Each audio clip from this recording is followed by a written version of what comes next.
Assalamu alaikum everyone. My name is Shafiq Ahmad. Welcome back to my YouTube channel, The Nursing Mentor. So many people are asking about when will admissions of BS Nursing in government colleges be announced. तो मैं उनको बताना चाहता हूँ कि जो admissions होती हैं BS नर्सिंग में गवर्नमेंट कॉलेजेस में जो होती हैं वो तकरीबन MD-CAT के बाद होती हैं. जैसे ही MD-CAT का एग्ज़ाम ख़त्म हो जाता है तो एडमिशन्स अनाउंस हो जाती हैं. इसमें ये होता है कि मेल कॉलेजेस और फीमेल कॉलेजेस के साथ में एडमिशन्स अनाउंस होती है. जो मोस्टली सीट्स होती हैं कॉलेजेस होते हैं जो मोस्टली वो फीमेल्स के होते हैं और जो रेयर होते हैं वो मेल के होते हैं. मेल के शायद 5 से 6 होते हैं और फीमेल के तकरीबन 8 से 9 होते हैं कॉलेजेस. सो इसमें क्या होता है जब एडमिशन अनाउंस होती हैं, जब एडमिशन हो जाती है आपको इसमें आपको 30,000 स्टाइपेंड भी दिया जाता है और एजुकेशन फ्री दी जाती है. सो जैसे MD-CAT ख़त्म हो जाएगी ना तकरीबन MD-CAT शायद अक्टूबर या नवंबर में हो जाएगी. सो in the last of November or in the beginning of December admissions will announce. So admissions इंशाल्लाह दिसंबर में या नवंबर के लास्ट में अनाउंस हो जाएंगी. सो एडमिशन्स की क्राइटेरिया क्या है? एडमिशन की क्राइटेरिया ये है कि आपके मैट्रिक में साइंस ग्रुप होना चाहिए, 50% से आपको पास होना चाहिए मैट्रिक, और इंटरमीडिएट 50 to 55% से पास होना चाहिए. और इंटरमीडिएट आपको प्री मेडिकल में होनी चाहिए. ये एडमिशन क्राइटेरिया है BS नर्सिंग के लिए.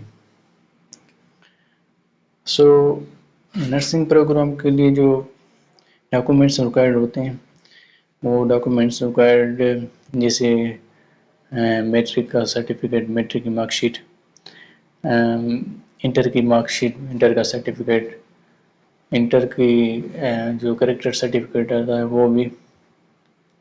और अगर आपका CNSE नहीं बना हुआ तो आप स्मार्ट कार्ड बनवाएं या आप B-Pharm पे भी अप्लाई कर सकते हैं.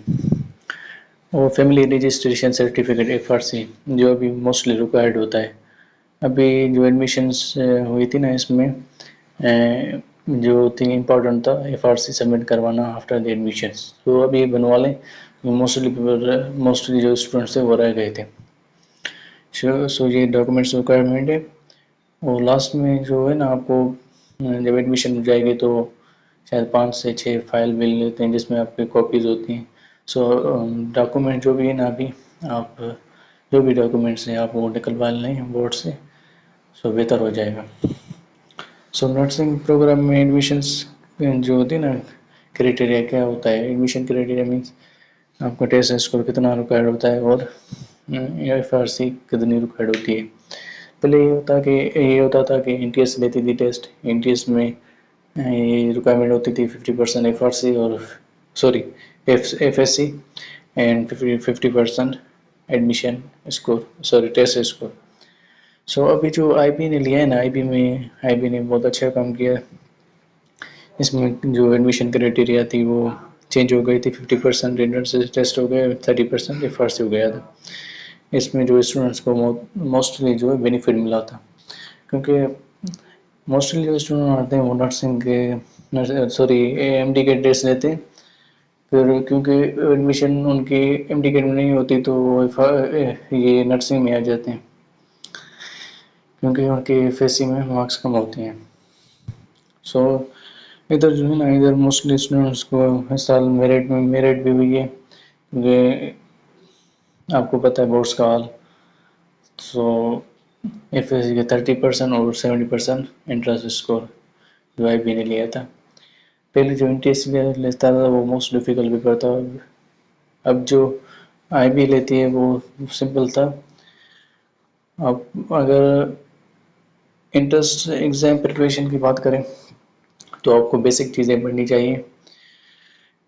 अगर पास्ट में देखा जाए तो NTS जब पेपर लेती थी तो मोस्ट डिफ़िकल्ट पेपर होता था. इसमें ये होता था कि MD से भी टफ हो जाता था पेपर. لیکن اب جو آئی بی نے لیا ہے وہ بیسک چیزیں آئی بی نے ڈالی تھی، موسٹ ایزی تھی، موسٹلی ایزی تھی. سو مینی پیپل نے جو موسٹلی جو اسٹوڈنٹس ہیں انہوں نے کلیئر کر دی تھی. آپ کو پریپریشن کیسے اسٹارٹ کرنی ہے؟ آپ کو جو بیسک چیزیں میں فرسٹ ایئر اور انٹر کی وہ آپ کو پریپریشن کرنی ہے، اور بیسک چیزیں ان کو لازمی ٹائم دینا ہے. لازمی نہیں کہ بیسک چیزیں اور کچھ نہیں پڑھنا چاہیے، اور بھی پڑھنا چاہیے. So be prepare. اگر کسی کو کویشچن ہو ریلیٹڈ ٹو ایڈمیشنس